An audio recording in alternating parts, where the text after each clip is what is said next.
Hi friends, welcome to our channel ఆహా.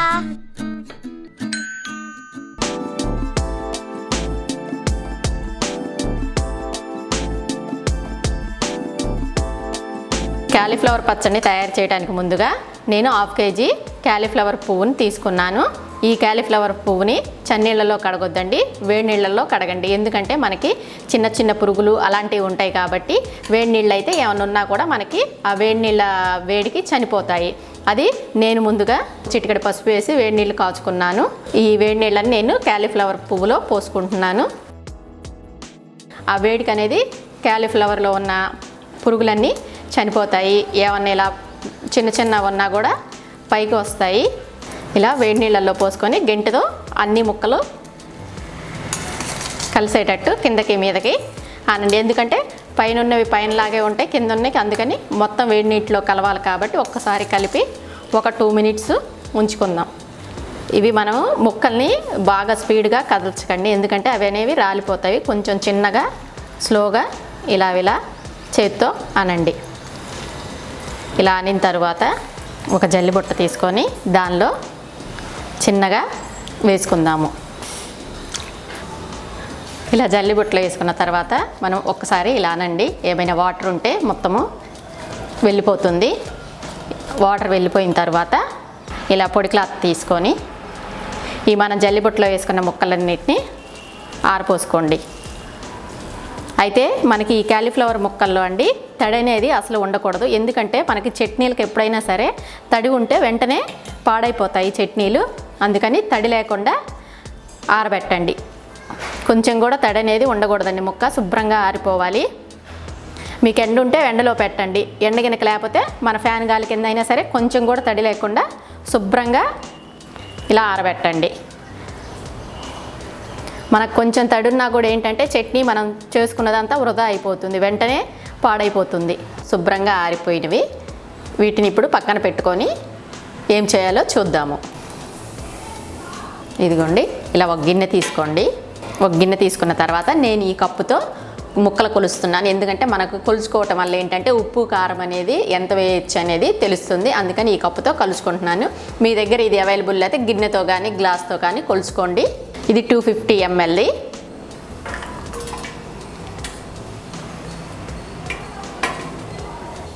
అండి 1 2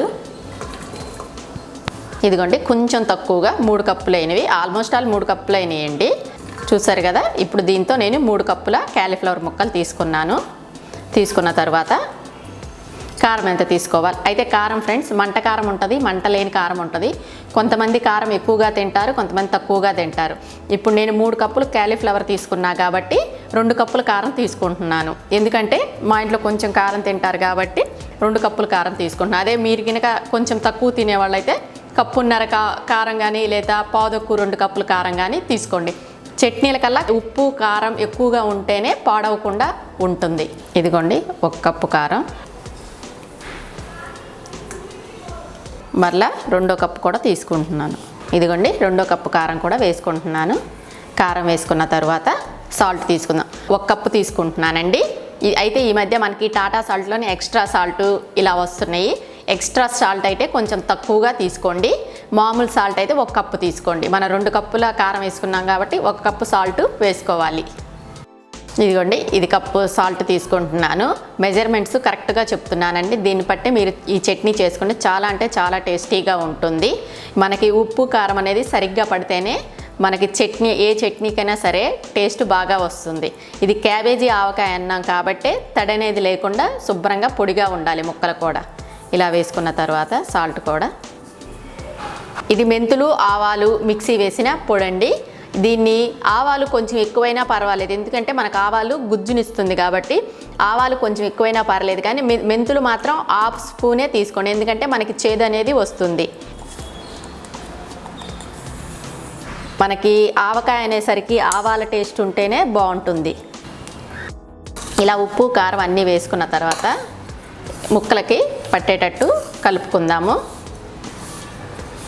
ఇలా కలుపుకున్న తర్వాత ఉప్పు కారం బాగా కలవాలండి ముక్కలకి. అయితే ఫ్రెండ్స్, మనము చాలామంది ఈ కాలీఫ్లవర్ ముక్కల్ని నూనెలో ఫ్రై చేస్తూ ఉంటారు, కానీ నూనెలో ఫ్రై చేయొద్దు. నూనెలో ఫ్రై చేయకుండా పచ్చివైతేనే ముక్క కరకరలాడతా పచ్చడికి అదే టేస్ట్ ఉంటుంది. మనకి పచ్చడి అనేది మనకి నెల రోజుల వరకు నిల్వ ఉంటుంది. ఫ్రిడ్జ్లో పెట్టుకునేటట్టయితే ఒక 3 నెలలు నిల్వ ఉంటుంది. కానీ మనకి మెత్తబడినంత వరకు పచ్చడి చాలా టేస్టీగా ఉంటుంది. ముక్క కరకరలాడుతుంటేనే ఈ కాలీఫ్లవర్ పచ్చడి టేస్ట్ అనేది మనకి బాగుంటుంది. ఫ్రెండ్స్, నేను కొలతలు మరొకసారి చెప్తున్నా అనుకోమాకండి. దీంతో 3 కప్పుల కాలీఫ్లవర్ ముక్కలు అయినవి. 3 కాలీఫ్లవర్ ముక్కలకు నేను 2 కప్పుల కారపొడి, 1 కప్పు సాల్టు, 2 టేబుల్ స్పూన్ల ఆవపిండి తీసుకున్నాను. మెంతిపిండి 1 చిటికెడు తీసుకున్నాను. అవి మొత్తం వేసుకొని బాగా ఇలా కలిపి పక్కన పెట్టుకోవాలి. దీన్ని తాలింపు వేస్తాను. తాలింపులోనికి ఫ్రెండ్స్, మనకి చట్నీల్లో ఏదైనా సరే నువ్వుల నూనె కానీ పల్లి ఆయిల్ కానీ అయితేనే మనకి పచ్చడి టేస్ట్ అనేది బాగా ఉంటుంది. ఈ సన్ఫ్లవరు, ఈ ఆయిల్ పచ్చళ్ళకి అంత టేస్ట్గా ఉండవు. నేను పల్లి ఆయిల్తో వేస్తున్నాను. ఇప్పుడు ఇవి 1/2 కేజీ, పొద్దున్న చెప్పాను కదా ఫ్రెండ్స్, 1/2 కేజీ ఫ్లవర్ తీసుకున్నాను. ఇప్పుడు నేను శనగ నూనె అయితే 1/4 కేజీ వరకు తీసుకొని తాలింపు వేస్తాను. మనకి చట్నీల్లోకి కొంచెం ఆయిల్ ఎక్కువ, నేను 1/4 కేజీ అని చెప్పాను, మీకు కొంచెం ఎక్స్ట్రా పడ్డా కూడా ఏం కాదు. చట్నీ అనేది టేస్ట్ బాగుంటుంది ఆయిల్ ఎక్కువైతే. స్టవ్ వెలిగించుకొని కళాయి పెట్టుకుందాం తాలింపు కోసం. నేనైతే 1/4 కేజీ ఆయిల్ పోసుకున్నాను ఫ్రెండ్స్. ఈ కాలీఫ్లవర్ పచ్చడికి కాదు, ఏ పచ్చడికైనా సరే ఆయిల్ ఎక్కువ ఉంటే మనకి టేస్ట్ అనేది చాలా బాగుంటుంది. కొంచెం తక్కువ అయితే కానివ్వకుండా చూసుకోండి, ఎక్కువైనా పర్వాలేదు. ఆయిల్ వేడెక్కే వరకు వెయిట్ చేద్దాం. నూనె మనకి వేడెక్కిందండి. దీనిలో పోపు దినుసులు వేసుకుందాము. పోపు దినుసులు కొంచెం ఎక్కువగానే వేసుకోండి. ఈ కాలీఫ్లవర్ చట్నీకి పోపు దినుసులు అనేవి చాలా టేస్ట్ ఉంటుంది.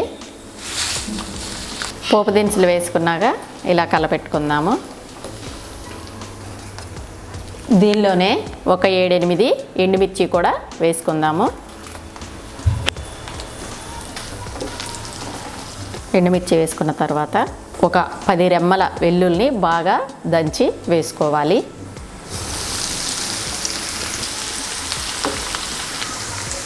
అది వేసుకున్న తర్వాత ఒక చిటికెడు పసుపు వేసుకోవాలి. ఎందుకంటే మనకి చట్నీ కలర్ కోసం పసుపు వేసుకుంటే కూడా మనకి చట్నీలు అనేవి పాడవకుండా ఉంటాయి. పసుపు వేసుకున్న తర్వాత ఒక చిటికెడు ఇంగువ వేసుకోండి. ఇంగువ ఆప్షనల్ అండి. ఇంగువ వేసుకున్న తర్వాత అన్నీ కలిపి స్టవ్ ఆఫ్ చేసేసుకుందాం. మనకి నూనె వేడి అనేది ఇంకా సరిపోతుంది. అన్నీ చూసారా, ఎండుమిర్చి కూడా మనకి వేగిపోయింది బాగా. ఇంకా స్టవ్ ఆఫ్ చేసేసుకొని ఇందాక కలిపి పెట్టుకున్నటువంటి ముక్కల్లో ఈ ఆయిల్ని కలుపుకుందాము.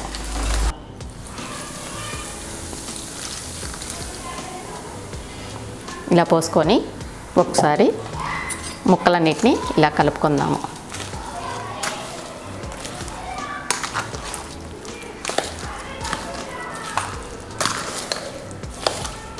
మిగిలిన ఆయిల్ని కూడా పోసేసుకుందాము.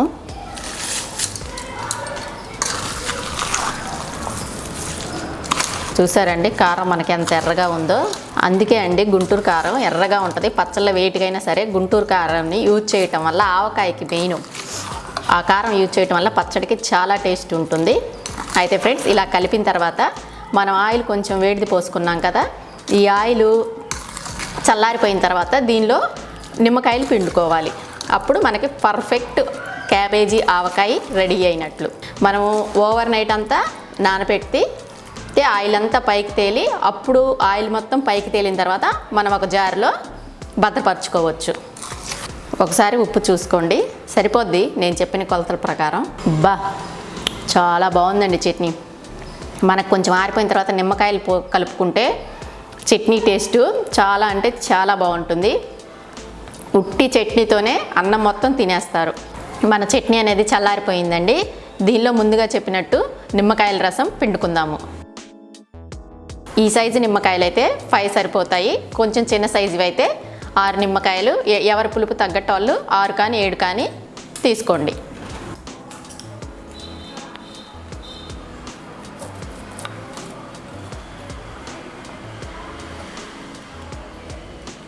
ఈ కప్పుతో కదండి ఉప్పు కారం తీసుకున్నాము. ముక్కలు కూడా ఈ కప్పుతోనే కొలుచుకున్నాం కదా, అందుకని నిమ్మరసం కూడా ఇదే కప్పులో ఎంత క్వాంటిటీ తీసుకోవాలో చెప్తాను పిండి.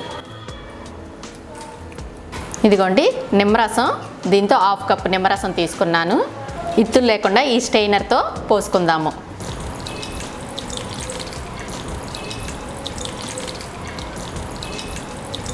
ఇత్తులు రాకుండా ఇలా స్టెయినర్తో పోసుకోండి. ఇలా నిమ్మరసం పోసుకున్న తర్వాత చట్నీ అంతటిని ఒకసారి కలబెట్టుకుందాం. చట్నీ అంతటికి రసం పట్టేటట్టు బాగా కలుపుకోవాలి.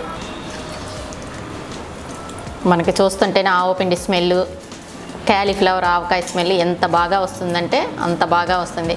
వేడివేడి అన్నంలో ముద్దపప్పు ఈ చట్నీ వేసుకొని తింటే సూపర్గా ఉంటుందండి. చూసారా ఎంత ఈజీగా రెడీ అయిపోయిందో క్యాలీఫ్లవర్ ఆవకాయ పచ్చడి. ఇలా మొత్తం కలుపుకున్న తర్వాత ఇప్పుడు దీన్ని మూత పెట్టేసుకొని ఓవర్ నైట్ ఉంచేద్దాము. మనకి ఈ ఆయిల్, నిమ్మరసం అనేది ఉప్పు కారం ముక్కకి పట్టి చాలా బాగుంటుంది. ఇప్పుడు చూద్దాం ఫ్రెండ్స్ మన చట్నీని. చూసారా ఆయిల్ అంతా పైకి తేలి ఎంత ఎర్రగా ఎంత బాగుంది, చూస్తుంటేనే నోరు ఊరిపోతుంది. వేడివేడి అన్నంలో వేసుకొని తిన్నా కూడా అంతే రుచిగా అంతే బాగుంటుంది.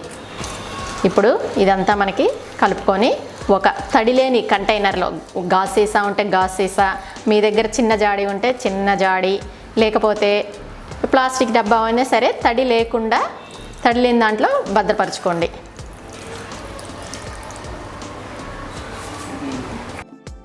మనం తాలింపు కూడా వేసుకున్నాం కదా, అందుకే మన చట్నీ గుమగుమలాడే మంచి వాసన వస్తుంది.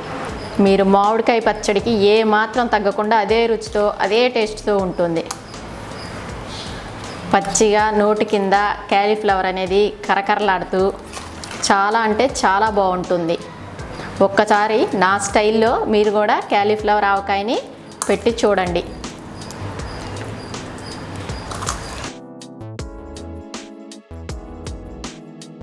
చూసారు కదా ఫ్రెండ్స్, మనకి మామిడికాయ ఏ సీజన్లో దొరకదు, అన్ని సీజన్లో దొరకదు. క్యాలీఫ్లవర్ అనేది ఒకసారి కాకపోయినా ఒక సీజన్లో దొరుకుతూనే ఉంటుంది. మనకి ఆవకాయ పచ్చడి ఎంత టేస్ట్ ఉంటుందో ఈ క్యాలీఫ్లవర్ ఆవకాయ కూడా అంతే టేస్ట్గా ఉంటుంది. ఒక్కసారి నేను చెప్పిన పద్ధతి ఫాలో అవుతూ మీరు కూడా ఈ పచ్చడిని ట్రై చేయండి. నా వీడియో కనుక మీకు నచ్చినట్లయితే లైక్ చేయండి, షేర్ చేయండి, కామెంట్ చేయండి. మీ ఫ్రెండ్స్కి రిలేటివ్స్తో షేర్ చేసుకోండి. Thank you friends, bye bye.